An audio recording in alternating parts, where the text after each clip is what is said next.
Bom, então vamos lá, explica pra gente um pouquinho o que cada coisa tem um significado. Sim, a Páscoa é um simbolismo muito rico. Então eu tentei reproduzir aqui para as pessoas de casa terem uma ideia de como é feito esse jantar nos dias de hoje. Nos dias de Jesus, o jantar foi praticamente o mesmo, a sequência foi praticamente a mesma. O mandamento de Êxodo capítulo 12 fala para que haja a carne assada do cordeiro e para que comam essa carne assada com ervas amargas, para lembrarem da amargura que era a vida no Egito, e também com o pão asmo, para lembrar que o pão, sem fermento, que o pão não teve tempo de fermentar, né? Saíram às pressas. E por volta do ano 550 a.C., os judeus eles aprimoraram esse jantar. Eles criaram uma sequência desse jantar e criaram o que a gente chama de Haggadah, que é esse manual aqui. Esse manual tem 2.500 anos, né? E é a sequência do jantar de Páscoa. E ele explica cada um dos elementos, né? E Jesus, quando celebrou a última ceia, foi num jantar de Páscoa. Então a gente sabe que ele usou quase todos os elementos que estão aqui, ele usou. E ele dando um significado muito maior. Né? Ele não anula, ele torna mais pleno ainda esse significado. Então, interessante, antes de você continuar, só lembrando uma coisa que muitas vezes as pessoas falam assim, o que é Páscoa? A Páscoa é a ressurreição de Jesus. E quer dizer, Jesus, ele comemorou a Páscoa antes de morrer. Foi. Né? Então a Páscoa, ela não é, o significado da Páscoa verdadeiro não é a ressurreição de Jesus em si. Né? É claro que toda a história da cruz faz parte, né, de tudo da nossa vida, mas as pessoas às vezes acham que a ressurreição de Jesus é a Páscoa. Isso vale a pena explicar então, dando um contexto histórico, né? Que é o seguinte, a igreja, Márcia, a gente tem provas bíblicas do Novo Testamento e provas históricas também, de obras patrísticas, né, de alguns pais da igreja. A igreja celebrava a Páscoa no dia 14 de Nissan, com ervas amargas, com pães asmos, até por volta do século IV. Então isso era a tradição apostólica da igreja. A instituição que foi criada ali a partir do século IV, com a fusão de igreja e Estado, né, com Constantino, não vou me delongar aqui nisso, mas essa fusão entre igreja e Estado fez com que várias atitudes fossem tomadas para desvincular a igreja dessas origens no povo de Israel. Então, uma das primeiras iniciativas, né, de alguns governantes, chamados pais também da igreja, foi desassociar a Páscoa, que a igreja celebrava até então, que era a Páscoa judaica, com o povo judeu. Então, o que eles fizeram? Eles declararam que a Páscoa não seria mais comemorada junto com os judeus. E a gente tem provas históricas disso, que Melito de Sardes e o próprio Policarpo também sofreram muito porque não quiseram mudar o dia dessa festividade, que era herança da igreja. Eles traziam isso desde lá dos apóstolos. Né? Mas, enfim, no século IV, então, eles ordenaram no Concílio de Nicéia a mudança da data. Quando que foi celebrada, então, a outra data de Páscoa? Seria no primeiro domingo depois do equinócio de primavera. Então, já estabeleceram aí a data sempre no domingo, na mesma data. E não poderia ser mais o êxodo do Egito o tema central. Por quê? Porque trazia uma conexão com o povo de Israel. Como eles queriam se distanciar de tradição de Israel, então eles criaram que comemoraria-se, então, a ressurreição de Cristo. Né? É claro que a gente deve comemorar a ressurreição de Cristo. Claro. Eu comemoro a ressurreição dele na minha vida todos os dias. Mas de nós, se não fosse a ressurreição dele, né? Ele está vivo, mas isso é uma tradição que era parte da igreja, né? E foi tirado, acho que é uma herança da igreja que foi tirada, e que agora, nos 4 cantos do mundo, eu viajo muito e eu tenho visto congregações, denominações, pessoas cristãos sérios, querendo se reconectar. Esse movimento chama Retorno a Jerusalém. Não tem nada a ver com o judaísmo, não tem nada a ver com judaizar a igreja. Claro. É a igreja tomar posse das raízes que eram suas biblicamente. Verdade. Né? E conhecimento, né, Matheus? Eu acho que está faltando conhecimento, profundidade na palavra. Sim. A gente até aproveita também para fazer um outro parênteses e, infelizmente, o evangelho, os cristãos, evangélicos que sejam, muitas vezes estão num movimento muito grande de muita coisa que não é exatamente a palavra. Então é muito importante a gente lembrar e trazer que as pessoas busquem conhecimento da palavra. Exatamente. Não é? E quando a gente estuda, eu não estudei, ainda tenho muita vontade de estudar mais ainda o hebraico, estive em Israel, você vê que a gente entende muito mais ainda Você as raízes. contextualiza a sua fé, Nossa, né? contextualiza é uma coisa maravilhosa. Então vamos lá, porque a gente tem Vamos lá. tanta coisa para falar Pois e é tão é. gostoso falar sobre esse assunto. Márcia, Lucas capítulo 22, Mateus 26, relatam a última ceia. E é o jantar que Jesus celebrou a Páscoa. Então, a gente vê lá em Lucas 22, que é o relato que eu gosto mais, que Jesus começa mandando os Pedro e João, se eu não me engano, prepararem o jantar. E eles preparam isso aqui. Há um prato chamado de queará, e esse prato tem alguns elementos. O elemento chamado maror, que é a erva amarga. Na verdade, antigamente era só esse. Depois, você trouxe um gengibre?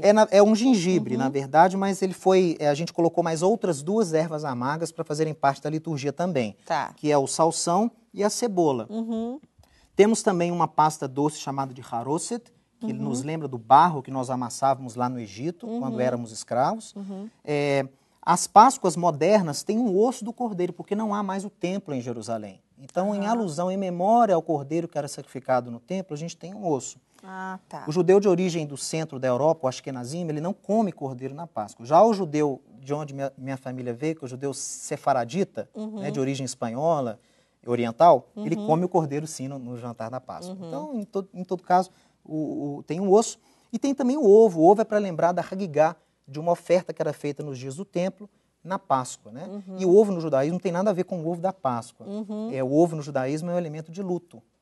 Então, é uma forma de nós lembrarmos que não há mais o templo e oramos para a reconstrução do templo. Né? Amém. Que e lindo. temos também 4 cálices, Márcia. Então, esses 4 cálices, Jesus utilizou esses 4 cálices. Ele pega um primeiro cálice, dá a bênção. 4 para cada um? Não, na verdade, cada pessoa tem 4 copos. Cada pessoa tem 4 copos, ou, antigamente, cada pessoa dava 4 goles. Não, isso que eu quis dizer, 4 cálices para cada um. Porque esses cálices representam, isso Jesus fez também, o texto de Êxodo capítulo 6, verso 6. Então, cada cálice significa o quê? O primeiro cálice é o cálice desse versículo que diz: e vos tirarei de debaixo das cargas dos egípcios. Então, é o cálice da separação, da santificação. O segundo cálice, o versículo continua: e vos libertarei com o braço estendido, né? Vos libertarei, da escravidão, aliás. Então, esse é o cálice da libertação. Toma-se esses 2 cálices, come-se a erva amarga, come-se também o matzá, que é o pão sem fermento, porque os hebreus não tiveram tempo, né, do pão fermentar. E esse matzá, ele fala muito ao meu coração, porque ele é uma imagem do próprio Messias. Ele não tem aparência, não tem formosura algum, né? Ele é transpassado, você vê aqui. E Jesus, ele tendo dado graças, ele partiu esse matzá e diz: fazer isso, né, em memória de mim, distribuiu para os discípulos ali comerem. Este é o meu corpo. Este é o meu corpo que é dado por vós. E, na verdade, eu tirei até errado. Na verdade, ele tirou o pão do meio, Márcia. Ah, é? Tudo tem um simbolismo, né? Nós temos o pão de Abraão, o pão de Isaac e o pão de Jacó. O pão que ele tirou foi o pão do meio, representando Isaac, né? Ele tipifica Isaac. É verdade. Então, foi sacrificado. Temos o pão, depois tem a refeição. Até porque também, desculpa, mas até uma outra alusão, se a gente quiser fazer, na cruz, ele estava no meio também, né? Exatamente, né? Eu não tinha pensado nisso, né? Mas, você entendeu? É riquíssimo. O simbolismo gente, da Páscoa é riquíssimo. A profundidade da palavra de Deus é linda. A gente lê Isaías capítulo 12, né? Ele foi, olharão a quem transpassaram, pranteá-lo-ão como a quem planteia um filho unigênito, né? Ele foi moído pelas nossas transgressões. O matzá, ele é moído, né? Ele é todo... Então, enfim, é maravilhoso. Jesus representa esse pão, ele usou esse pão. Depois que come-se o pão sem fermento, a erva amarga e toma-se dos 2 cálices, tem-se a refeição em si. Depois da refeição, a gente pega o terceiro cálice. Então, quando Jesus instituiu a ceia, eu sei que ele pegou, foi o terceiro, porque o relato de Lucas diz: e após ter ceado, tomou um cálice. Então, o cálice que a gente toma depois que ceia é o terceiro, que é o cálice da remissão. E resgatar-vos-ei com um braço forte. Então, Jesus é aquele que nos resgata de uma vida de escravidão e nos traz para uma nova vida de liberdade. E depois, por último, nós temos o cálice da adoção ou do louvor, né? e vos tomarei por meu povo, eu serei o vosso Deus e vocês serão o meu povo. Então, por isso que são 4 cálices, Jesus tomando o terceiro para instituir. Esse é o sangue da nova aliança, né, dado por vós. Então, é uma maravilha muito grande. Maravilhoso. E isso daqui, esse? Bom, esse surgiu um pouquinho depois, é o chamado cálice de Elias. Na tradição judaica, Elias é aquele que vem antes do Messias. Então, como ainda grande parte de Israel crê que o Messias não veio ainda nenhuma vez, então eles criaram esse cálice para Elias. Então, quando a gente dá a bênção desse cálice, que é o último, a gente abre a porta da nossa casa para ver se o Elias já chegou, para ver se está anunciando a vida do Messias. É uma tradição judaica muito antiga, não tinha na época de Jesus, não.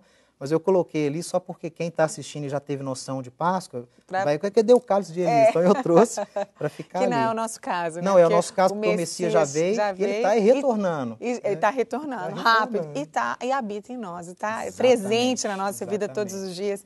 Gente, olha, muito lindo. Eu queria, assim, quero deixar claro, né? Que é claro que a gente não está aqui falando que você tem que comemorar a Páscoa dessa forma, que se você não fizer isso, você não está comemorando a Páscoa corretamente, de jeito nenhum. Mas olha só, quando você tem um entendimento, quando a gente tem um entendimento da profundidade que é cada elemento, por exemplo, no momento que você vai comer, que você vai cear, que você como pegou esse pão, e partiu, e você se lembra do próprio Jesus, você remete àquele sacrifício de Jesus, aquele momento, e você sente muito mais ainda a presença de Deus, muito mais ainda tudo que aconteceu, né? Então é muito mais profundo, tudo muito mais maravilhoso. A intenção do jantar é nos dar renovar em nós a experiência de libertação. Né? Então, a gente celebra a Páscoa, cada judeu celebra a Páscoa como se tivesse sido ele mesmo resgatado lá do Egito.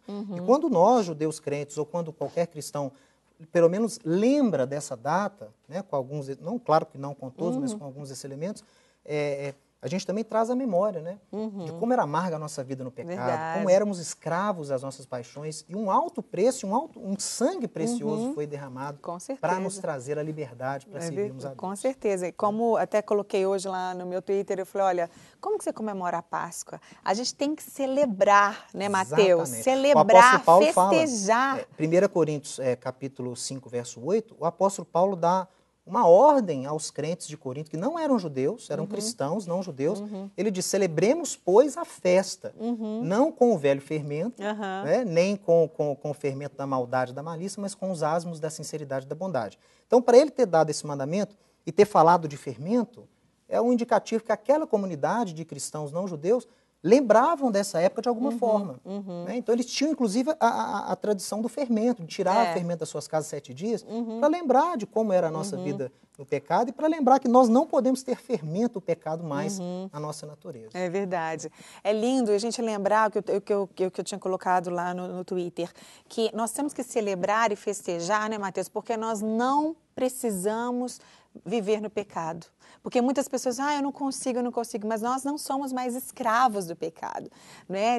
Jesus veio, quando nós temos aqui esse simbolismo todo, a libertação, a remissão, nós somos perdoados, temos nossos pecados perdoados, não somos mais escravos. O apóstolo Paulo mesmo diz que nós não somos mais escravos do pecado, nós somos livres, podemos escolher pecar ou não. Exatamente. É uma escolha, quer dizer, você não peca porque você não consegue, né, como antes o povo não podia sair do Egito porque eles eram obrigados a ficar ali.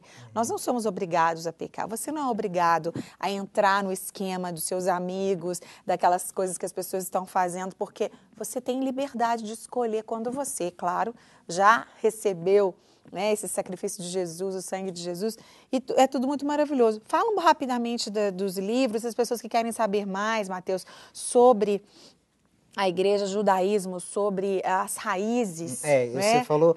não o judaísmo, mas as raízes. Exatamente, né? A gente está preocupado, né? É claro que eu, como judeu, tenho a tradição que Deus deu para os nossos pais, e o fato de eu crer em Jesus não altera em nada a minha identidade como judeu. Né? Claro. E o Ensinando de Sião, ele tem essa preocupação. Ele quer apresentar para o judeu o Jesus, realmente o Jesus que veio, o Jesus original, né? O Jesus judeu, que foi fiel à Torá, né? A gente tenta desvincular as atrocidades que foram feitas contra o povo judeu em nome de Cristo, injustamente em nome de Cristo, porque isso traumatizou muito o nosso povo. É verdade. Então a gente tem que recolocar as palavras de Jesus e dos apóstolos no contexto original, e é esse Jesus que a gente quer apresentar para os judeus, trazendo-o de volta para casa. Jesus é judeu, ele é da tribo de Judá, então não tem sentido. E para quem não é judeu, a gente tenta não mostrar judaísmo, mas mostrar aquilo que era de direito da igreja, né? Aquilo que historicamente pode ser comprovado que a igreja guardava como boa tradição. Não se trata de judaísmo, se trata de tradição bíblica. Claro. As festas não são nem festas judaicas. Né? Quando Deus apresenta as festas, ele diz, essas são as minhas festas.